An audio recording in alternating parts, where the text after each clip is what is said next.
안녕하세요. 21기 원종민입니다. 그럼 저희는 지금부터 패션은 변하지만 스타일은 영원하다. 아디다스의 숨은 조력자 화승 엔터프라이즈에 대해서 발표를 시작하도록 하겠습니다. 저는 일단 21기 원종민이고 옆에 분은 이제 20기 김태형님, 그리고 20기 강민규님, 그리고 21기 이시은님이 저희와 함께 보고서를 작성해 주셨습니다. 저희 화승 엔터프라이즈는 일단 투자 겸 바이를 제시하고요. 저희 투자 포인트 첫 번째, 두 번째는 다음과 같습니다. 그리고 손익계산서는 밑에와 같습니다. 참고해 주시면 감사하겠습니다. 저희 컨텐츠 같은 경우는 산업분석, 기업, 그리고 투자 포인트, 밸류에이션으로 발표를 진행하도록 하겠습니다. 산업분석부터 시작하겠습니다. 일단 지금 현재 점점 성장해 가고 있는 신발 산업 추이입니다. 현재 지금 한국뿐 아니라 전 세계적으로 이제 신발 시장이 점점 커지면서 러닝 붐과 같은 현상이 이루어지고 있습니다. 그래서 다양한 조사기관에서 신발 시장 전망을 이제 점점 성장할 것으로 예상을 하고 있고, 현재 지금 신발 같은 경우는 단순한 기능을 넘어가지고 편안함 그리고 내구성 같은 것들을 이제 곁들이면서 성장을 해가고 있는 추세입니다. 그리고 소비자들 같은 경우도 이제 건강을 우선시하는 경향이 커지다 보니 먹는 것뿐만 아니라 이제 신발 같은 경우도 이제 편하게 신어야겠다라는 추세입니다. 그래서 현재 다양한 러닝화 브랜드들이 이제 성장을 하고 있고요. 아식스, 호카, 그리고 올러닝 같은 신흥 브랜드들이 이제 주목을 받고 있습니다. 올러닝 같은 경우도 이제 처음에는 신발이 이제 못생겼다고 이제 소비자들의 호평을 받았지만, 가면 갈수록 이제 신발이 편리해지고 러닝 붐과 함께 이제 러닝이 지속적으로 이제 관심을 받게 되면서 성장해 가고 있습니다. 특히 이제 러닝화 브랜드 같은 경우 이제 아디다스의 아디제로, 그리고 슈퍼노바, 아디스타 같은 러닝화 모델들이 이제 점점 성장해 가고 있는 추세입니다. 지금 현재 신발 산업 같은 경우는 나이키와 아디다스 이 양강 체제로 가고 있는데요. 여기서 이제 나이키 같은 경우는 DTC 전략을 코로나 때 이제 비중을 높였지만, DTC 전략이 이제 고금리와 그리고 소비 침체로 인해서 실패를 하고 있는 모습입니다. 그래서 재고자산의 증가와 유통망 붕괴로 이제 수익성이 악화되고 있는 모습입니다. 현재 이제 굴덴과 찾아온 기회가 있는데요. 그리고 푸데오 같은 경우 이제 매출액이 전년 대비 이제 16%가량 상승하면서 성장을 이뤄가고 있습니다.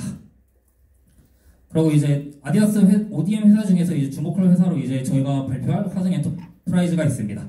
화승 엔터프라이즈 같은 경우 이제 아디다스의 ODM 주요 회사이고요. 현재 지금 매출액이 크게 증가하고 있는 모습입니다. 이제 기업 분석 발표하도록 하겠습니다. 화승 엔터프라이즈는 이제 신발 관련 ODM 사업을 하고 있는 회사이고요. 현재 베트남, 중국, 인도네시아처럼 이제 인건비가 저렴한 곳에서 이제 생산을 늘려가고 있는 추세입니다. 현재 자본 집약도가 ODM 산업 같은 경우는 굉장히 높습니다. 원재료 가격 상승이나 인건비 가격 상승을 이제 반영하기 위해서 아디다스와 매년 2회 정도 협의를 하고 있고, 아디다스 점유율은 이제 동사 22% 수준으로 생산량을 이제 동사한테 이제 아디다스가 많이 주고 있는 모습입니다. 그리고 현재 동남아 지역에 무게를 주면서 생산 비용 절감도 동사의 주요 특징입니다. 현재 매출 현황 같은 경우는 23년에 이제 부진을 딛고 24년에 이제 아디다스와 함께 이제 손을 잡고 매출액이 증가하고 있는 추세입니다. 현재 이제 22년 말 아디다스 CEO가 교체되면서 이제 이지 브랜드의 재고를 줄이고 이제 기존 제품의 트렌드를 추구하고 있는 브랜드들을 재고를 늘리면서 이제 매출액이 증가하고 있는 추세입니다. 그래서 앞으로 이제 신제품 수요 증가와 함께 동사의 기획력 강화와 매출액을 큰 폭으로 증가시킬 것으로 전망하고 있습니다.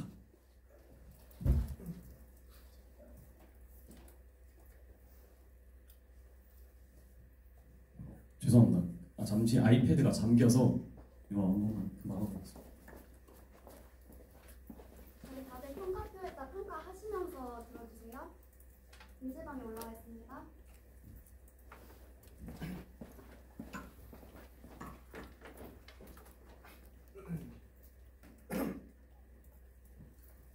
네, 안녕하세요. 저는 투자포인트와 밸류에이션 발표를 맡은 20기 김태형이라고 합니다. 네, 그럼 투자포인트 발표 바로 시작하겠습니다. 우선 첫 번째 투자포인트는 저희는 제목을 굴덴오는 순항 중이라는 이름으로 지었는데요.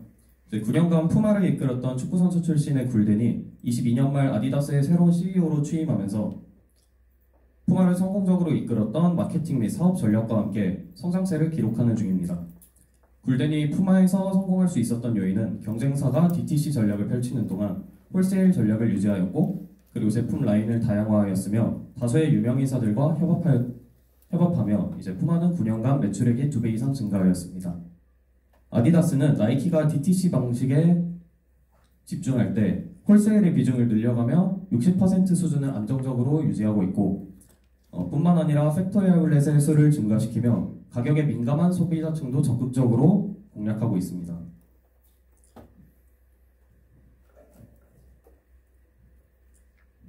네, 다음으로 고질적인 재고 문제 해결입니다. 이제 이지 재고 문제도 24년을 마지막으로 해결되었고, 23년 1분기 기준 이지 재고는 약 5억 유로로 전체 재고의 약 9%를 차지하고 있었습니다. 아디다스는 23년 5월부터 이지 제품을 원가 판매 및 기부하는 방식으로 재고를 처분하였으며, 수익의 일부를 반유대주의에 저항하는 단체에 기부하는 전략을 사용하여 이제 카니와의 관계도 완전히 끊어낼 수 있었습니다.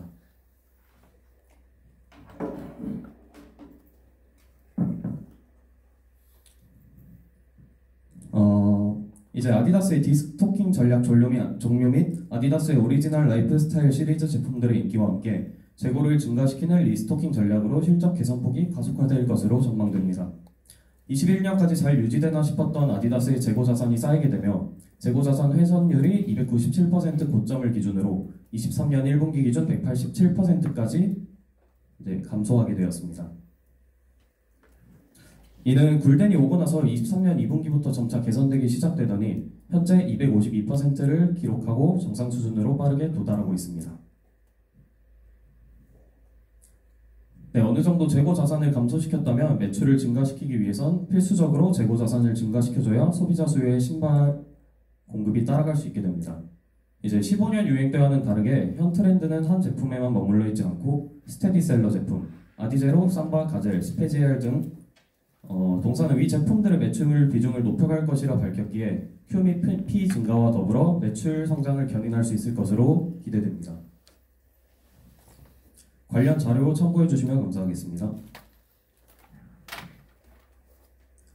네, 두 번째 투자 포인트는 이제 나이키가 부진할 때 틈새 시장 공략이라는 제목으로 지었습니다.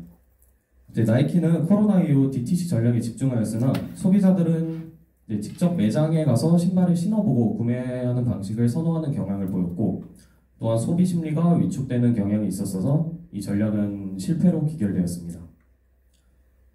나이키는 전 세계적으로 인기인 러닝의 트렌드에서 온홀딩과 호카에게 점유율을 내주고 있으며 라이프스타일 신발에서도 전망이 어두운 쪽에 속하고 있다고 볼 수 있습니다. 현재로선 나이키는 성장할 동력이 없고 점유율 또한 아디다스에게 빼앗기고 있습니다. 이제 도나오 CEO는 이제 홀세일 전략을 바꿨지만 아디다스 매출 비중 중 홀세일 부분이 60%인 것에 비하면 나이키는 54%로 여전히 부족한 부분을 보이고 있습니다. 또한 혁신 없는 제품 양상과 끊이질 않는 품질 문제로 브랜드 가치는 24년 전년 대비 마이너스 16% 하락하는 모습을 보였습니다. 현재 아디다스는 나이키의 점유율 하락, 브랜드 가치 훼손, 홀세일 입지 악화 등을 발판 삼아 컴플렉스 스니커즈 순위에서 지난 몇 년 동안 부동의 1위였던 나이키 제품을 밀어내고 아디다스 AE1이 1등을 차지하는 성과를 이뤄내었습니다. 앞서 서술했듯이 나이키는 현재 혁신과 퀄리티의 부족으로 소비자들의 전체 관심과 가치는 하락하고 있고, 이 수혜는 고스란히 아디다스로 향하게 되었습니다. 네, 세 번째 투자 포인트는 이제 아디다스 내 화승의 점유율 확대입니다. 15년도 동사의 아디다스 내 생산 점유율은 10%에 불과하였으나 24년 말 기준 21%까지 성장하는 모습을 보여주었습니다. 그에 반해 점유율 1위를 차지하는 유언공업은 점유율은 지속적으로 하락하는 추세를 보이고 있고, 과거 약 30% 점유율을 차지하던 유언공업의 점유율은 24년 기준 26% 수준까지 감소하였습니다. 더불어 베트남과 인도네시아에서 생산하는 아디다스 제품의 비중은 24년 기준 71%로 상당히 높은 비중을 차지하고, 트럼프 집권 이후 탈중국화 현상이 심화되면서 베트남 및 인도네시아 생산 비중이 증가할 것으로 예상할 수 있고, 해당 국가의 95%의 생산 비중을 보유한 동사에게 수혜가 있을 것으로 기대됩니다. 네, 다음으로 밸류에이션입니다. 먼저 매출 추정 중 P 추정에 대해 발표하겠습니다. 기존 동사의 주력 생산 제품은 아디다스의 런닝화 중저가 라인이었지만 작년 하반기부터 수익성 높은 스테디셀러 라이프스타일 제품군이 유입되면서 ASP 상승이 예상됩니다. ASP의 추정을 위해 신규로 유입될 라이프스타일 제품군과 기존 런닝 및 중저가 제품군의 평균 판매 가격 차이를 구하였고, 아디다스의 국내 및 미국 공식 홈페이지를 통해 약 300개 모델의 라인을 구분한 후 모델별 평가 판매 가격을 산출하였습니다. 이에 따라 기존 런닝 및 중저가 라인 제품군 대비 라이프스타일 제품군의 평균 판매 단가가 약 33% 높다는 것을 확인할 수 있었고, 라이프스타일 제품군의 유입 비중에 따라 ASP를 추정하였습니다. 동사의 IR에 따르면 작년 라이프스타일 제품군의 생산 비중은 5%이며 올해 라이프스타일 제품군의 생산 비중은 20%로 상향된다고 합니다. 이에 따라 라이프스타일 제품군의 생산 비중이 5%였던 24년의 평균 단가와 해당 비중이 20%로 증가한 올해의 평균 단가를 구해 증가율을 구하였습니다. 해당 증가율을 24년 ASP에 적용해 25년 ASP를 도출하였습니다. 도출된 ASP는 밑의 자료와 같습니다. 다음으로 Q 추정입니다. 이제 동사 사업 보고서에 따르면 생산 가능 수량은 제조 라인 수, 근무일 수, 시간당 생산량 1근무 시간으로 산출됩니다. 제조 라인 수의 경우 최종 생산 단계인 제조 라인을 기준으로 라인 수가 산정되며, 근무일 수의 경우 365일 중 근무하지 않는 일요일과 공휴일을 제외한 일수, 시간당 생산량은 1시간에 각 제조 라인에서 생산되는 최종 제품의 평균 개수로 산정됩니다. 해당 생산 능력 산출 근거에 따라 동사의 기존 캐파 증가분을 추정하였고, 제조 라인 수의 경우 동사의 MS 확대 목표치를 적용하였습니다. 작년 기준 최대 가동률에 육박하고 있는 동사는 기존 공장의 제조 라인 수 확대에 따라 인력 증원을 통한 캐파 증대가 가능하다고 따라서 현재 기준 동사의 MS 21%에 중장기적 MX 확대 목표치의 증가분을 적용해줘 제조 라인 수의 증가분을 추정하였습니다. 다음으로 동사의 시간당 생산량의 경우 신규 인력이 크게 증가할 때 일시적으로 하락하는 경향이 있다는 점을 발견하였고, 실제로 제조 라인이 크게 증가했던 19년과 작년의 시간당 생산량이 크게 하락하는 모습을 보였습니다. 따라서 19년 인력 증원 케이스를 참고하여 제조 라인 수 증가에 따른 생산성 하락과 회복 추세를 도출하였고, 이를 적용하여 25년 시간당 생산량을 추정하였습니다. 이에 따라 도출된 동사의 생산 능력은 아래와 같습니다. 마지막으로 가동률의 경우 생산 능력의 증분에 따라 연동되는 경향이 있으나 상관계수가 높지는 않기에 성장률 증감률을 적용하여 추정하였습니다. 이제 가동률에 따라 도출된 동사의 생산 실적은 다음과 같습니다. 기타 매출 추정입니다. 유통 및 기타 부문의 경우에는 매출 비중이 크지 않기 때문에 저희가 신발 부문의 매출액과 연동시켜 추정하였고, 내부 거래 제거 부문 또한 신발 부문의 매출액과 연동시켜 추정하였습니다. 네, 최종 매출 추정 테이블은 다음과 같습니다. 네, 비용 추정 부분은 시간 관계상 생략하도록 하겠습니다. 네, 마지막으로 저희는 이제 목표 주가 산출에 있어서 PER 메소드를 사용하였고, 이제 동사의 외형적 탑라인 성장과 더불어 개선된 ROE 측면을 강조하기 위해 순이익을 이용하여 가치를 평가하는 PER 멀티플이 가장 적합하다고 판단하였습니다.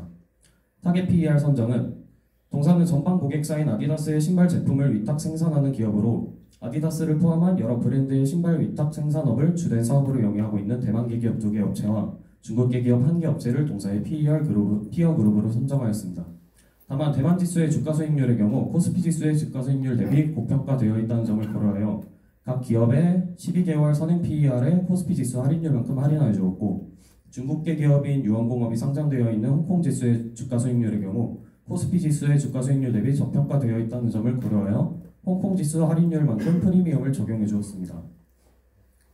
이를 통해 선출된 각 기업 12개월 선행 PER의 평균인 11.35를 타겟 PER로 제시하고, 최종 목표 주가는 현재 주가인 7,880원 대비 상승 여력 28.2%인 1,100원으로 도출되었습니다. 이에 따라 투자 의견 버위를 제시합니다. 네, 감사합니다.